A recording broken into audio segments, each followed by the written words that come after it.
Hello, I'm Toycat, and as you probably know by now, this person just won the 2024 presidential election, and this was a surprise to many, but the big surprise to me is the fact that he's actually on course to still win the popular vote, which is absolutely nuts. The first Republican president to do so in 20 years, proving that if you want to be president of this land, you clearly need to have at least some conviction, and with that said, I think it's worth saying that lots of people immediately jump to the terror of what it means to have the president from the other side be in charge, and I think this is people who get stuck in campaign mode, in the same way that people who voted for this guy were terrified of Comrade Kamala and genuinely thought that in 4 years there might actually be a full state-run control of all the industry in the US. I think some people are looking at what's happening here and are saying, yep, this is over for all of these very valuable groups we care about and all the rights you care about. But ultimately, I think that although there is some argument that the president affects the cultural changes that lead to those downstream effects on the state and local laws that will actually impact people in all of these different ways, I think that in reality, getting things done as a president is fairly tricky, and in the same way that even if you were a full-fledged communist, it'd be almost impossible within 4 years to lead the US down a single-party socialist system. I think in the same way, no matter how bad you think this person is, no matter how awful the things you think they're going to do are, and even if you think they're backed up, I think it's much more important to talk about what policy can they actually affect within the 4 years of their presidency, and although a part of me would love to look at the last 4 years and compare that way, let's instead look at the platform, the agenda which was campaigned on, and the thing which is clarified as a bunch of promises. These are promises to the public to say, yeah, this is how they're going to make America great again, and I think it's a very, very bizarre idea to do it this way, but also it's exactly what they've chosen to do. So what are these 20 core promises? Well, let's go through them today, and let's talk about what they actually probably mean. And so, again, this is assuming that all of these are going to get done as main core priorities. As a president, you can do things outside of what you campaign and pledge to do, but if you call them promises, it's probably a good idea to get them done at some point during your term. So the first one is probably the one that I think is immediately evoking of a lot of emotion, because seal the border and stop the migrant invasion is something that actually is, again, it's rhetoric you don't hear from most other politicians, again, if you look at the amount of immigrants in the United States, it's not that bad as a percentage. When people say, oh yeah, the US has always been an immigrant country, it's like, yeah, it's about the same share of immigrants as were there around in the 1880s or 1900s. However, as a share, it's a lot higher, as a total amount, I really should say, it's at a very, very high number, something which many people, I guess I would say in general in lots of countries, people feel uneasy about a certain level of immigration. Whether that is valid or not is for you to make your own judgment on, but people start to look at this as their feelings, and then they look at this as their, evidence, I guess, which is the amount of illegal immigration at the border, and I didn't realize just how bad it was. I knew that it went up from Obama to Trump, and then it went up again from Trump to Biden, but I didn't realize just how much it had gone up during the last 4 years, because I guess I haven't been keeping up with it. The amount of illegal immigration into the United States has drastically gone up. This is true for lots of countries around the world. People are realizing that the legal immigration route is too hard, and so maybe we should do an illegal pathway, and this is something that you could easily solve by making the legal route easier, but you can't do that without, again, the fears that people have around this chart, the fact that, the US went from being a heavily immigrant country to kind of moving away from that, and now is moving back drastically on course towards it, means you can't really solve this one in a very easy way of making it very legal. And so how do you do that? Well, you have to seal the border, which I think is a great exaggeration, and stop, again, this is all targeted language towards the base, but that is presumably one of the things that you would want to do. Similarly, carry out the largest deportation operation in American history. That is that's one that I think a lot of people probably weren't expecting. Again, the same sorts of people who are like, oh, don't vote for this woman, she might be a communist. I feel like some number of those people might actually be like, yeah, actually, getting a deportation done means largely getting people who are not legally in a country out, which is something that is pretty chill on the surface. I don't think anyone should be in a country illegally. However, if you are going to do that, it means that all sorts of people who have been there for years will leave. Will that be a bad thing? How large is the largest deportation operation? Honestly, it's one of those things where it's very nebulous and can be as big or as small as you like, but only against legal people. You can't deport American citizens, or at least you very much shouldn't under most laws of the US and international situations. So then there's end inflation and make America affordable. This is a silly campaign pledge. You can't end inflation, or you can end inflation very easily if you're the central bank. You can raise interest rates so high that no one can spend, and then demand comes down, and then eventually prices come down. You can do all sorts of things like that, but inflation is meant to be about 2%. Does he mean end inflation that is above 2%? It has been a lot higher in the last few years. Who's to say for sure, but that's something that is important. Make America the dominant energy producer in the world by far. Fun fact, it already is. So he did it before even being elected. I guess you could argue it's not by far. So maybe like give some more licenses to frack in the middle of the country or something. Again, it's one of the it's such a funny thing. It's like it seems like such a big pledge, but it's like, oh yeah, no, it's already done. Amazing, honestly. Stop outsourcing and turn the United States into a manufacturing superpower. This is one that I think gets people kind of spicy and up in arms because, yeah, the way you might choose to word this is like, oh yeah, this is going to require tariffs. He's proposed the idea of a 10% tariff on lots of foreign goods to cut trade deficits, and imports from China could be even higher. This would be a way to discourage foreign trade. However, again, the argument about who pays that tax is quite debatable. If the cost of but I think it's also worth mentioning that in the same way that you can't argue that the government just pays for something, it's people's money, when the store pays for something, it's with your money too, and so everything that is affected by this tariff would go up by some percentage, which would in itself be sort of inflationary, which is kind of a problem. But yeah, is that going to happen? Maybe, I guess. Large tax cuts for workers and no tax on tips.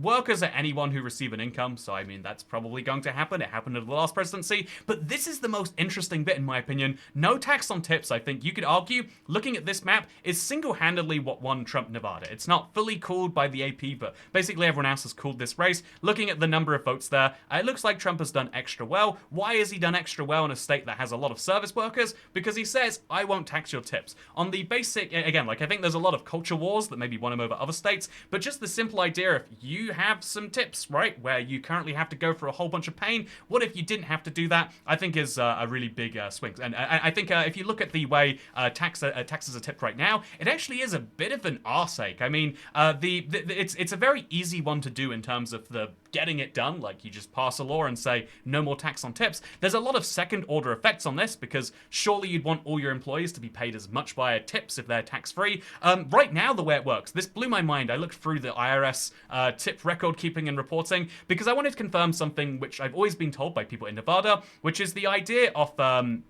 it's called tip compliance. So if your employer, it's kind of a crazy concept, but if your employer actually, so it's called a voluntary tip compliance agreement, but it's the employer that's voluntary for, not the employee. Basically, the employer gets a guess at how many tips you should receive in your role. They add that to your tax reporting, and then you pay tax on tips that you haven't received yet, meaning that if someone doesn't tip you, you've already paid tax as if you are going to. Again, in reality, you could report it, and in reality, there's all sorts of solutions, but to people, this sounds as though you prepay tax on tips, which people don't like. This is the thing that people hate, especially in Nevada and other countries where they do it, other states where they do it, I should say. But also, it's worth mentioning that another wacky thing is that as an employee, you probably don't want to report your own tips, but as an employer, you really don't want your employers to do it because you also have to pay an additional Medicare tax on the Medicare wages, and you basically, if you do earn tips, your employer has to pay more tax because you're being compensated, even if not by them. It actually is a very messy system, and so I think it's one that is hugely popular, but it's going to be a whole mess to do, and I wouldn't suspect that they'll actually get that done. I think it's just a great campaign promise, but if they could, I think a lot of people would be happy. And is that fair? Is it fair that income earned from your employer should be taxed less? Tax more than income earned from random strangers. As someone who makes their money from random strangers, by the way, thank you if you gave money on Patreon, I think so, but I also don't see any logical basis on it, but that's not what this is, right? This is about what's going to go on. Defend our Constitution, our Bill of Rights, and our fundamental freedoms, including freedom of speech, freedom of religion, and the right to bear... Okay, so defend the Constitution. You're legally not allowed to attack the Constitution, so that's nice and easy. Prevent World War III. Yeah, that's. I hope that would be done. But they want to restore peace in Europe, all made in America. So they're just clarifying if we're doing something overseas, we're going to make it over here. End the weaponization of government against the American people. Again, there's no policy claim there. It's like they're going to stop doing something they're doing right now.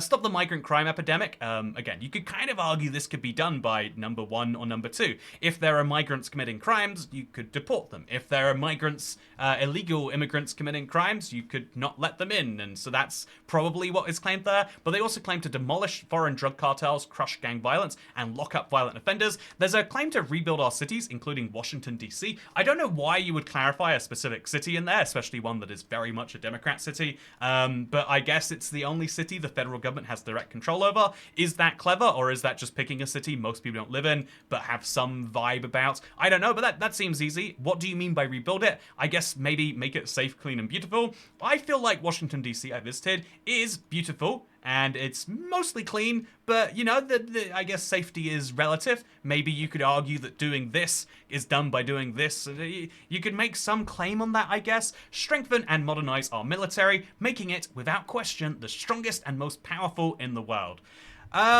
Yeah, I mean, that is, again, it is already the strongest and most powerful in the world. Everyone has heard the fact that if all 12 of America's biggest enemies banded together, their military spending doesn't equal the US. If the next 8 biggest militaries in the world, most of which are allies, came together, it would be a close fight if it was anywhere but the US, right? Like, the point is, it's already the strongest and most powerful in the world by spending numbers. I don't know, the only way to prove it otherwise is to have a war, which specifically he does say he's against. At least he wants to prevent it. And so, yeah, is it going to be the strongest, most powerful in the world? Yep, already is. Keep the US dollar as the world's reserve currency. This is actually a pretty big one, because as even though the claim is to spend way more money on the American military, the world is seeing what is happening as everyone in the world is having to move away from reliance on the United States, which the US probably, and you know, the Trump and indeed the large number of people who voted for him probably look at that and say, yeah, well, that's good. Why are we paying for your military? That seems dumb.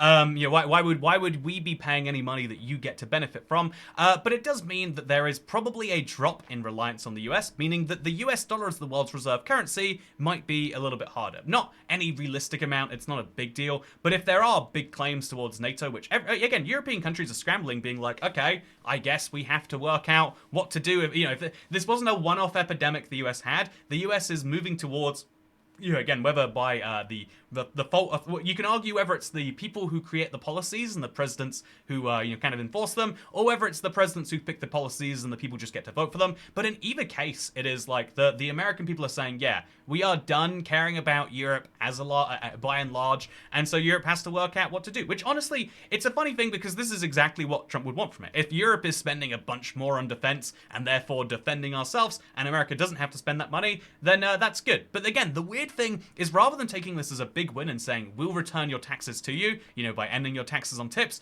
there is a claim that we're going to have huge tax cuts on workers and then spend more money on the military and then not use that military for as many things. I don't quite understand the link between it all, but again, we will see how that all ties in together. Fight for and protect Social Security and Medicare with no cuts. Okay, so that could have been an easy way to keep spending static, but they didn't go for it. Cancel the electric vehicle mandate. That's simple enough. A lot of countries are moving those back. It's not a popular policy. Is it good for the environment? Depends on whether you mean the local environment in, like, you know, the Congo where the cobalt is mined, or whether you mean the wider environment where the tailpipe emissions cause a carbon in the atmosphere. But in general, probably an easy call, but not the best of calls if you care about the carbon environment and not the local environment. Cut federal funding for any school pushing critical race theory, racial gender ideology, and other inappropriate racial, sexual, and political. Okay, yeah, that is simple enough, right? Just they're going to make it federal policy to not do the things that are super left-wing agenda. And this is the kind of thing I mentioned when it's like, okay, if you are someone who is a left-wing person in the United States, or left of center in the United States, or you are part of a group that traditionally those people campaign towards by saying the other party are going to take away your rights, this is what you could argue is like, yeah, well, if you don't teach children about things that could be construed as these things, because I don't think anyone is calling their ideology radical gender ideology, but if you slowly teach people not that, or even you go exactly against it, maybe you could argue that that's the downstream effect. But again, I don't think that your position should be reliant on anything being in school, so it's probably fine. This isn't entirely a cultural point. This is a bit of a bizarre one. I don't think you can deport someone for being pro-Hamas, but you know, it's basically just a couple of culture issues. Everyone loves a culture war issue. issue, people, a lot of these people would have voted on like, oh yeah, I think this way about the military, this way about taxes, this way about immigrants. These are big issues. But a lot of people are just like, yeah, I would vote for the Democrats, but I don't like that they did blank. And that's why negative campaigning works. That's why Comrade Kamala was apparently so effective. I think it's kind of a wild one. Look at this. Why would Elon Musk tweet that? What did he? I think it's just one of the most ridiculous. I think it's this is fake, right? There's no way Elon Musk tweeted that. I do not. Sorry, this is. Can I just take a sidebar from this video? And I need to Google that. So Kamala vows to be a communist dictator on day one. Kamala vows to be a communist dictator on. That's not a real tweet. There's oh no, it might be a real tweet. Is that the real Elon Musk? And he tweeted this, and he believes this. Is that? I mean, I think the context is kind of important here, but yeah, okay, that's kind of nuts, huh? So anyway, we've got secure our elections, including same-day voting. This is one that isn't really that easy to do as a federal government, but it's worth mentioning that this has basically been done already. If you aren't familiar already, there was a bunch of elections that happened in the states themselves, and a lot of these were about abortion. That is something that will now probably stay federally up to the states, right? I guess so, federally not legal or illegal, but more and more states are saying, but we want it in our state. Not Florida, apparently, although most people wanted, I'm guessing it's a 60% majority need there. Every state by a majority, although seemingly, actually, not Nebraska. Every state with, it's like, again, they've got a different one, a majority. Every state that had it on the ballot besides South Dakota and Florida have passed it individually. But in the same way, if you look at things like election, every single state that had a thing based, if you look at like Idaho, the Idaho Constitution will now be amended to provide that only a citizen of the United States can vote in the state. That was already true for federal elections, but now it will be true for the statewide elections, which necessarily didn't require that. You can have like residents and maybe vote in certain states. The same apparently in Kentucky. The same is true in North Carolina. The same is true in Ohio. It looks, no, that's unrelated. But you can see that like lots of different states are making that a requirement. And so this is done without requiring the president to do something. And then finally, unite our country by bringing it to a new and record level of success. And this is the important thing I think is to keep in mind. Like, sure, if you are so far to the left of center that there are only 2% of the country that agree with you, okay then, but if you are one of the 68 million voters, largely who are somewhere to the center, at least largely not on the Trump school of thought, then this would require, you can't unite a country without at least 48% of it. And I think if I could go just a little bit here into like, okay, you've just gone through some policies now and spoken about each of these. These aren't really that deep for policy. There actually is a whole deep, you can read about this. There's a whole PDF you can browse through where he basically says this in even more words, which I did give a look because I was curious about what's going on. Like, yeah, there is a bit more clarification that they're going to send illegal aliens home and remove those who have violated laws. It's basically the same stuff in more words with lots of claims that aren't necessarily always accurate in there. But there's something in here about like terminate the socialist Green New Deal. I don't think there was a socialist Green New Deal in effect. It's like a marketing strategy for left-wingers to get elected, it seems like, more than anything. But it's the point is like there is a whole bunch of claims about how this is going to go down, and you might say, Toycat, well, you're an idiot for thinking that just because he said these things, he's going to do these things. And sure, you can argue that politicians don't follow through on their promises, but if your argument is he's not going to follow on his promises and he's going to do way more radical, way more dangerous things,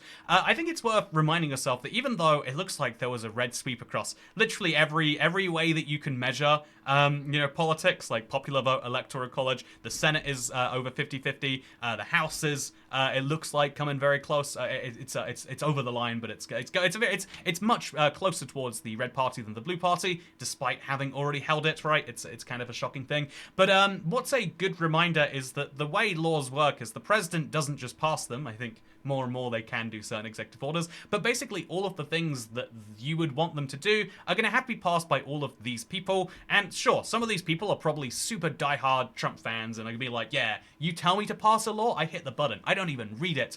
But a lot of these people are going to be in these like, middle ground places where actually, yeah, they don't think that's reasonable. I think like people who live just outside of a city in Texas might not like the federal government getting involved in blank blank blank. Someone who lives in, say, there's some really weird districts in New York, like over here, Staten Island, they're going to have differing views to the majority of people, right? And so you need, but I think it is very rare to get, even though there are party systems, the actual party system falls apart in these two places where people will probably do what they think is right. And if there is something very, very bad that they are being told is right, they might just disagree with it anyway. The other thing I want to say is that even if you don't like any of that, I think I have really nailed down my theory here. Because, you know, a lot of people, I think it's worth mentioning that I made a vague comment before the 2024 election that maybe America just doesn't want to elect women. And it looks like, you know, this is the worst result the Democrats have had, even worse than Clinton's. If you look at Hillary Clinton's, she got 227 electoral votes. It was actually 232. Kamala Harris just did the exact same states, but then lost Nevada. Probably because, again, the tax on tips thing, you could argue. But then if we look back to the last time there was a woman on the ballot in the United States, you can see 2008, Sarah Palin, absolute destroyed, 173, really bad result for the Republicans, one of their worst results in a little while, right? And then if we go back just a little bit further, and we go all the way back to the last time there was a woman, the first time there was a woman on the ballot, you'll find that, you know, like this fellow, Walter Mondale, decided to pick this person as his running mate, and how did he do? Ooh, absolute landslide, the worst in American history. The real takeaway is that Americans don't want to elect a woman, and so if you are someone on the left side of the center, is that something you take on board? I don't know. Actually, no. I just think it's kind of interesting to point out, right? Speaking of things that are interesting to point out, I hope that you enjoyed this video. I hope that it shows you that there are some things that will be dealt with that might be bad because you disagree with them, but that if a bunch of people agreeing, thinking that it's a bad thing, is not because, you know, like there's some wave of evil that has come over your country all of a sudden that has not existed there before, but instead because there's a bunch of real small policy issues that people care about more than whatever the Democratic claim was. Or you could take this as a sign that actually, yeah, people just go entirely based on campaigns. This AI image, it's literally AI generated, right? This AI image is more compelling than this AI and than this image, which, by the way, I also think is I think this was a shitty campaign. I think you did a very bad job. If you from the other side, if you're campaigning like, oh, he vows to be a dictator. When did he say that? When was the claim for that? But I think that's what makes this just as rough. And my point with all of this is that it's all dumb, and you should feel dumb. Speaking of feeling dumb, I hope you enjoyed this video, and I hope you feel some amount more learned at the end of it, because I will see you in the next one. Have a good day. Goodbye. Wait, actually, one more thing. I'm fascinated by this. Isn't it interesting if you look at the vote total, that it looks like Trump got about the same number of votes in 2020 as 2024, but it looks as though, literally, you can see the number of voters in 2016, 65 million, number of voters in 2024, 81 million, and then number of voters in 2024, it's just over the count from 2016, despite population growth. I think there's an interesting point here that, yeah, when times are bad, you want to kick out your leader, but you want to replace him with with a strong man of some form, and how Joe Biden fit that definition is something you could probably debate, but I think that is the weird thing, like, you know, the time for having a new unique candidate is a different one, and yeah, I think there actually might be something to the whole strongman theory. Just to back up my silly claim there, and also to back up my silly claim here, I hope that you had a good video, and if you didn't, then goodbye. And if you did, then, you know, I hope you vote for the UK in your next election. We can recolonize you anytime. Actually, I think you know, I think we probably can't if you got the strongest, without question, strongest and most powerful military in the world. Maybe we can't. Maybe we can't. Maybe that's what he really means though when he says unite our country by bringing it to new and record levels of success. Just saying. Hit me up. Anyway, goodbye.